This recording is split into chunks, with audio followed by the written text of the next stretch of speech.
it's your girl Mia. Welcome back to my YouTube channel, and if you are new here, welcome. Hi, how are you? Be a part of the family and subscribe. So today, this video is gonna be about what they don't tell you about being an esthetician. I'm also gonna do some pros and cons of being an esthetician.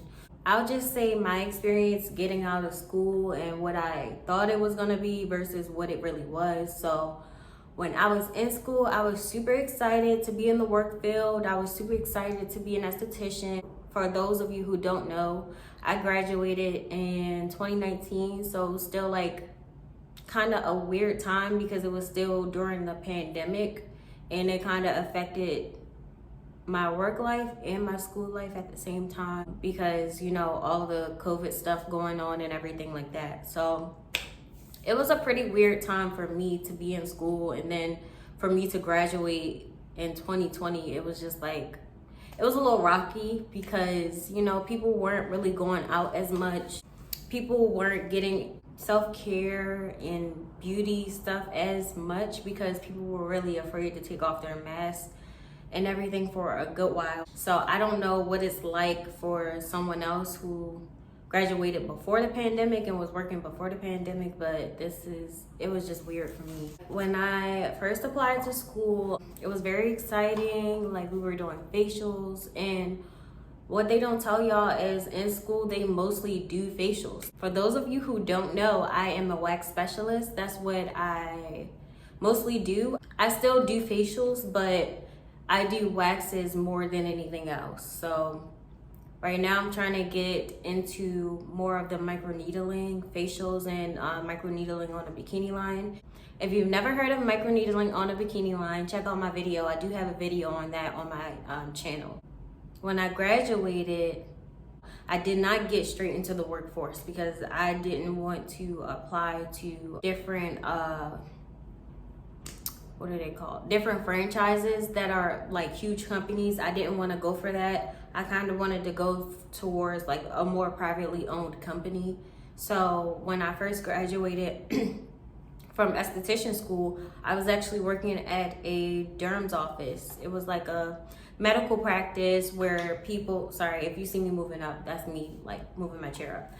But that's basically where a lot of people went to go get like Botox, fillers, and laser hair removal, things like that. But I was just a receptionist, and I was trying to work my way up to actually working for that company once I got my nursing degree. But I was working full-time for them, so I didn't have time to like go to school, which prohibited my education. So I went on and applied to a private company. So with that private company, obviously I've never mentioned them before, so it didn't work out. So I actually wanted to interject the video for a second because what I said kind of didn't make sense. So I just wanted to clarify that when I started working for this private company that I'm talking to you all about, I started my esthetician services. So it was a wax company. I mainly started doing waxes. Okay, back to the video. It was just really a difficult time because it was already hard to build clientele, just still learning, still getting familiar with techniques and practices and methods and finding what niche works for you. But then like graduating school and trying to build a clientele during COVID, that was it was completely different. I'm just happy it's over. It was extremely tough building clientele. I had people who were completely rude to me. I've had females just like don't like me as soon as they see me type of stuff, and still like come to me the next month like weird stuff. And I'm like, okay, so that's one of the reasons why I left the first practice that I went to when I was doing esthetician work, because that was mainly a wax company. I mentioned to my boss at the time, like, I wanted to do more than just waxes, and I do provide lash services, so I can help, you know, build up my clientele through lashes. She was complaining that I wasn't bringing in enough clientele, so, you know, I let her know, hey, I have this skill set and that skill set as well. I was still really good at facials, even though they only teach you the basics in school. That's something to keep in mind. Like, always look forward to expanding your education because They don't teach you everything in school. They don't even teach you how to do Brazilian waxes. So I was learning how to do Brazilian waxes by paying other people or working under different companies. And that's how I was trained to do waxes. So I have a few different techniques based off of, for one, I paid someone to learn her technique on how to do waxes. Then when I worked for my first company as an esthetician, they taught me, how to do waxes as an esthetician. And then I worked at European Wax, and they taught me a different technique of how to do waxes. So it's like learning different techniques, getting your groove, and then finding out what works for you is the main thing to waxes. But I feel like that's something that they should offer in school because it's a part of our careers. Like, this is what people look forward to when they see an esthetician. They get wax services done. They get services done for their skin on their bikini line. Like, these are services that should be offered in school, and it's not. And I feel like you pay a lot of money to learn extensive knowledge about being an esthetician, and in school, they teach you mainly facials. We did waxes maybe for about a week, and it was like basic stuff. We were doing eyebrows. These are things that you still have to learn, but I feel like it should be more extensive. It should be a mix of different things because estheticians can work in different specialties and offer different services, and facials may not be a service that someone wants to offer somebody. A lot of estheticians do not do facials at all. I feel like that's something that schools can progress on. I guess it depends on your state as well, but my school personally did not offer any really information on extensive knowledge with waxing, extensive knowledge on makeup. In my school, they didn't even teach you how to do lash extensions. I guess because in my state, lash extensions are not regulated with the state board, so they don't offer that in school. But it should be a part of the curriculum. Those chemicals that you use as a lash tech, they can burn somebody's eyes. Like, somebody can actually get chemical burn. And I've seen so many stories on TikTok and other platforms of people having bad experiences with lash techs. But if y'all are not regulating the credentials for people to be a lash tech, then anybody can be it. And print out a little certificate on the internet and give it to somebody like, yeah, you're now certified. Like, that's something that they should require people to go to esthetician school. And that's one of the reasons why I also went to esthetician school, so that I could be, in good standings with the state board, because I thought they would eventually regulate people who have lash certificates. And I started off as a makeup artist and a lash tech, and I didn't have any certificate. Well, I had little Google certificates that weren't really official, so I decided to go to esthetician school. And I also was interested in waxing, as you all know probably. If you've seen videos on my channel, I'm gonna talk about some pros and cons with being an esthetician now. Okay. If you see me looking down, that means I'm looking at my my list I wrote. So I'll start with the pros because I feel like you always go in with the good and end with the bad, maybe. I don't know, girl. I don't know. Some pros of being an esthetician is that you have a lot of flexibility. You can create your own schedules. You can block off certain days that you can't or don't want to work. So a lot of people in the beauty industry don't work on Mondays or Sundays, and you could block those days off if you like to. Or you could be the one that stands out if your days are open, because a lot of people aren't open. So you might draw in some clientele when you open on days that people don't regularly open. Another one is education. It's always something to learn about the skin. Everybody's skin is so different. So when you're doing consultations for facials or skin analysis, it's interesting seeing different people's skin and what conditions they have and what type of skin that they have, because everybody is so different. So it's also interesting learning about products and ingredients. So those are really big and huge when you're talking to your clients about education and what to do at home, because you have to know their skin in order to, I won't say prescribe products, but like to suggest different products to them that might work for their skin or that will be good with them doing a home care routine. And it's really important to tell your clients 99% of your results come from home care because you only see me once a month, if even that. So it's good to inform your clients about everything. I talk to my clients about what I'm doing and why I'm doing it, and load them on information about products. So that's really important. Another pro would be meeting new people. I like meeting new people. I was very much introvert at first and very shy, but I feel like it's kind of brought me out of my shell to communicate with clients and like trying to build my clientele up. It's breaking me out a little bit. So now I'm like half introvert, half extrovert. I turn it on and off when I need to. Sometimes when you're first getting in your career as an esthetician, it can be hard to kind of navigate through which clients that you click with. I definitely think it's a benefit that you get to choose your clientele. You get to choose who you want to service.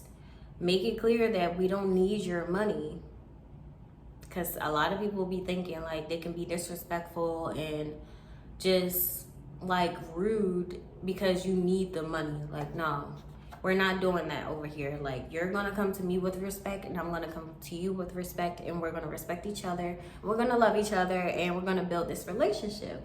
That's how I am with my clients. Like, I love my clients, but it did take me a while to like start gravitating the people that I wanted to be my clientele. But that's one of the benefits of being an esthetician. Like, you get to pick and choose what people you want to service, and you get to meet a lot of new people, which brings me to networking. So when you go to events and you go to, it could even be parties or whatever, there's always something to talk about with new people and network in that way, because a lot of women are interested in self-care now. Like, a lot of people want to keep up with themselves, and they want to pamper themselves, and they want to feel great. So when you're in social environments, it's kind of easier to talk to people, because you can start off with a conversation like, hey girl, I love your lashes. Who does them? Oh, I do lashes as well. Here's some of my work. That's easy networking. It does take a little bit of push if you're shy to like approach people, but starting off as a compliment is a really good way to start a conversation. Last pro is you have the ability to make really good money. There's a lot of estheticians out here living a life. It's a lot of estheticians out here making good money. You do have the capability and ability to make great money as an esthetician. Again, it just depends on you, how you put yourself out there, what makes your business stand out, or what makes you stand out in the company that you work for. It's about how you're presenting yourself as well. So you do have the ability to make more than six figures. I've seen a lot of estheticians making more than six figures out here. Like, it's some good benefits to be an esthetician now. It's some good benefits to it, but you just gotta work. You gotta work kind of hard at first, and then once you build your clientele, you build your stability and your schedule and everything, then you'll be good. Now let's go to the cons. So speaking of money, the starting wages sometimes can be a little rocky depending on your state and what company you work for, or how much you charge as a new esthetician.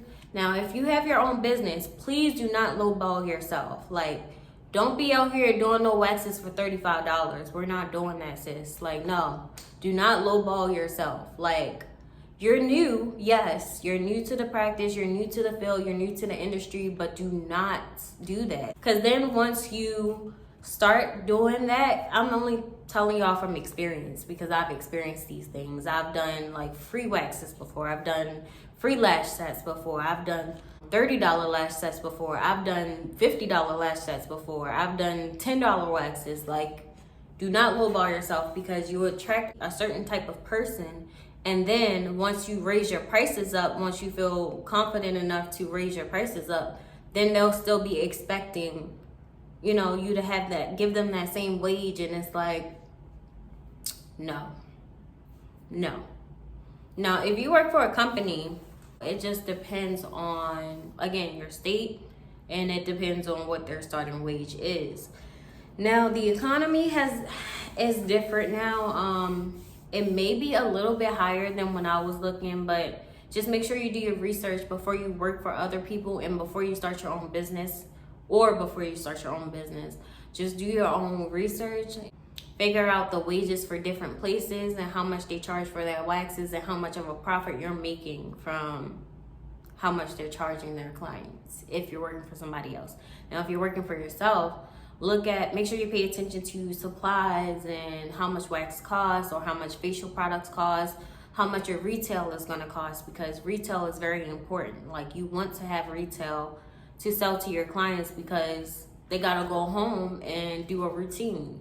Even if you're doing waxes, like, a lot of people have issues on their bikini line. They have ingrown issues, or they may have issues with hyperpigmentation or hypopigmentation. Like, you want to be able to provide products that you actually like and that you know works, so that they can go home and have a routine and get it together, so that next time you see them, they will have some progress. That's what attracts people to you as well, if you're suggesting products that work.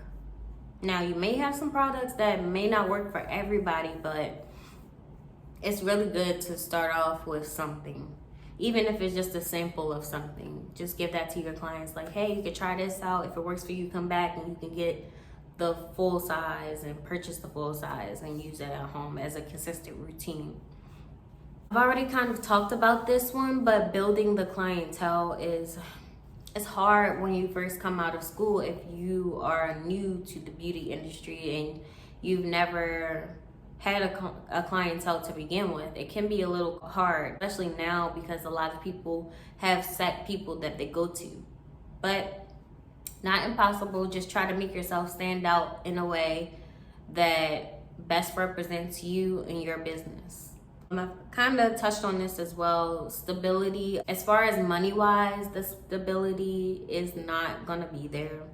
It's never going to be completely stable with this career choice, because people cancel out on you. People do no-shows. People want to reschedule last minute. Granted, like, one of your policies may be like within 24 hours of wanting to reschedule, there is a $20 fee to reschedule or whatever. Your client may pay that $20, but that's not going to be the money that you expected to make from that client at that very moment. Do you get what I mean?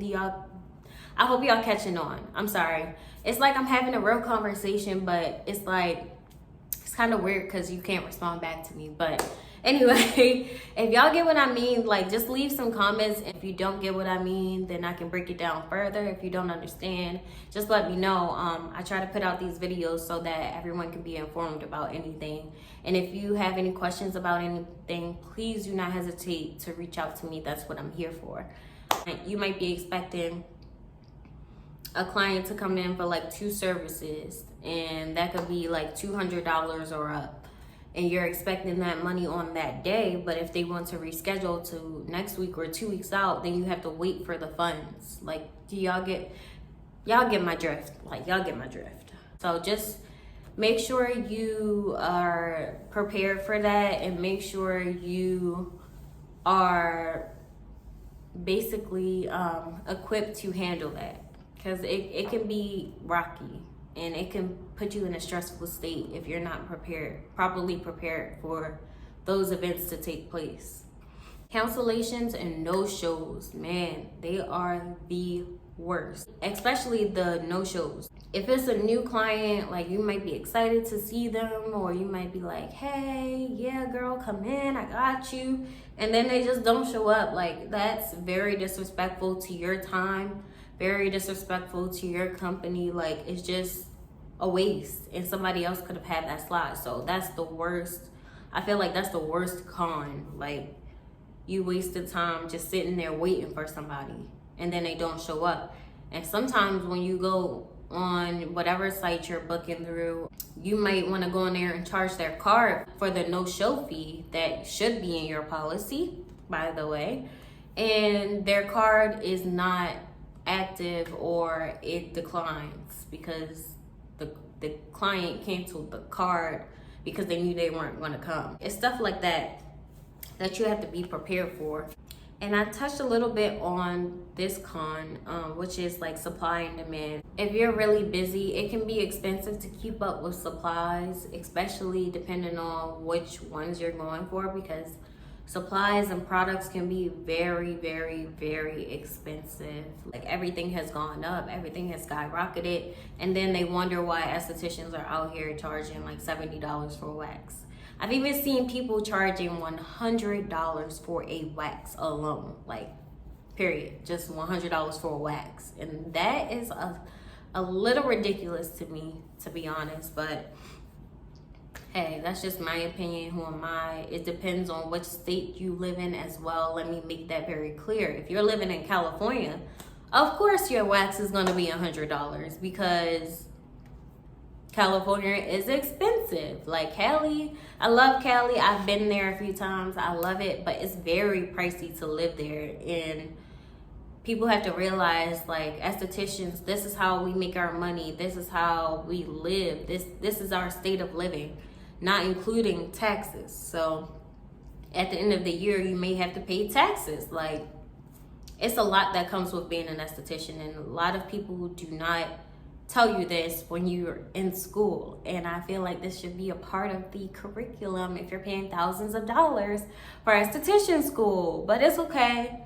In a few years, I swear I'm gonna open my own. I really wanna have my own esthetician school because it's ridiculous out here. Anyway, let me continue with with my cons. So my last one is being in the beauty industry. So y'all might think that's weird. Y'all might not have ever heard that on anybody's channel, but being in the beauty industry, it's a lot of competition. It's like, so for me, I don't look at people as competition. I may look up to somebody and be like, they're doing better than me. Let me talk to them and see what they're doing and what advice I can get from them, because I feel like I can always learn from people, but everybody is not the same. So somebody may look at you doing good and they're like, oh, what is she doing?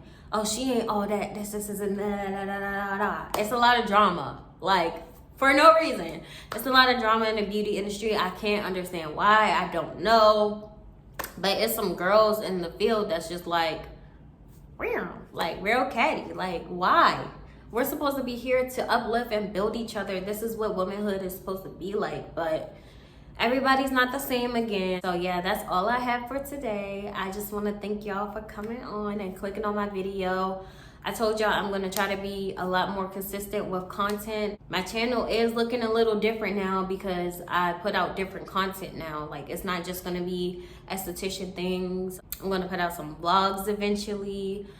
I'm going to put out some stuff pertaining to spirituality, just different stuff like I am interested in, and I want y'all to be a part of my journey. So I'm letting y'all in. I'm embracing y'all. Like, I'm letting y'all in. Just let's do this together. Like, my experience may teach somebody else something. So that's why I like making YouTube videos. That's why I'm big on education, and that's why I'm big on sharing my experiences, because it can help somebody else who might be in a hard place or feel like they're stuck. So that's why I do YouTube, y'all. And I love y'all so much. Thank you for 12K. We're at 12K. We're at 12K. Y'all want me to get up and dance for y'all? Forgot I had on this bodysuit. We're not gonna dance. I have on this bodysuit and some things are loose right now, so I'm not gonna dance, but I really wanna thank y'all. Like, y'all have been going crazy, and y'all making me go crazy, because I was not expecting my channel to blow up, especially this fast. Like, I've had my channel for about only a year now, and I just want to say I love y'all so much. Thank you. Woo! All right, I'm done. I will see y'all in my next video. I hope y'all enjoyed. Please leave down any comments that you have, any questions, any comments, any questions, anything that y'all want to know or y'all want some clarity on. Just let me know in the comments below, and I'll try to get back to you ASAP. Love y'all.